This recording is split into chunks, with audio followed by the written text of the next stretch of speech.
Ever wonder what makes a really good ghost story stick with you? You know, the kind that you can't shake long after you've heard it? Well, it's a lot more than just a jump scare. It's actually a masterclass in psychological manipulation.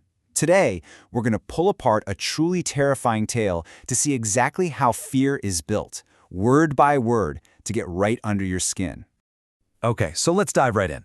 This story wastes zero time. Before we even meet a character or a ghost, the world itself feels wrong.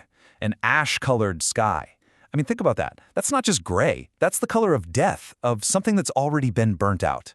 The very first sentence is basically building a coffin out of clouds, trapping our hero, and us, right from the get-go. Step one of any great horror story, make the world itself the enemy. So, let's talk about the setup. This is the foundation of the whole story. This is where the storyteller carefully lays out all the pieces, setting the stage for the terror that's about to unfold. It's all about creating vulnerability. So here's our guy, Raghu. And the story just immediately stacks everything against him. First, he's all alone. Then he gets lost. And on top of all that, he's carrying a bag of money, which adds this whole other layer of real-world stress. The storm here isn't just bad weather, you know. It's a plot device. It's the perfect tool to cut him off from the world and force him down a path he would never, ever choose on his own. And just when Raghu is at his absolute breaking point, what happens? A stranger appears out of the gloom, Ratan. He offers shelter, a way out. This is such a classic horror movie hook, isn't it? It gives the illusion of a choice. You can stay out here in the deadly storm, or you can trust this complete stranger. But let's be real, it's not a choice. He's already walking right into the trap. Okay, so the trap is set. Now we get to the really fun part. We get to watch the story start to tighten its grip. We're now in what's called the rising action, and this is where all the details start to feel off. Subtly at first, and then really, really wrong. The head games have officially begun. You see, in a great ghost story, the rising action is all about building this oppressive, creepy atmosphere. The writer doesn't just show you the monster right away. No, first they make you feel it, you know? They let you see its shadow, or maybe catch a weird scent in the air, or notice that things are just a little too quiet. And this is a perfect example of that. What's so brilliant here is how the story just bombards all of your senses with wrongness. It's not just one thing. It's everything at once. That smell of burning that just won't go away. A lamp flame that literally defies the laws of physics. And then it gets way more disturbing. This woman, Jumar, has a bleeding wound on her neck, and the food she offers smells like blood. Every one of these is another note in this symphony of dread. And that's the whole point of all those red flags. It forces Raghu, and us, to start questioning reality itself. You start to wonder, is he dreaming? Is he going crazy? Or has he accidentally wandered into a place where the normal rules just don't apply?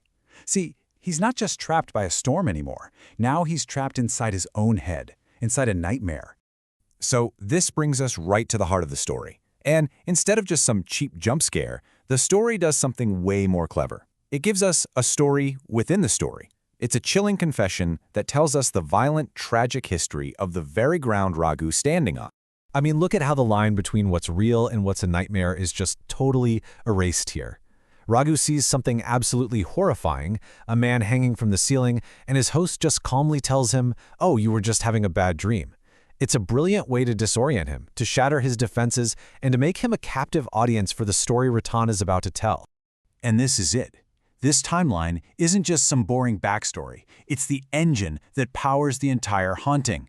This isn't just a random evil spirit. No, this is a tragedy of love, betrayal, and murder that's stuck on a loop. The storm, the affair, the violence, it's all happening again. Ratan isn't just telling Raghu a story, he's explaining why they're all still trapped here together. And now we're at the final act. The storm's gone, the sun's coming up. You might be thinking, phew, it's over, we're safe, right? Well, that's exactly what the storyteller wants you to think, right before they hit you with the final, absolutely devastating twist.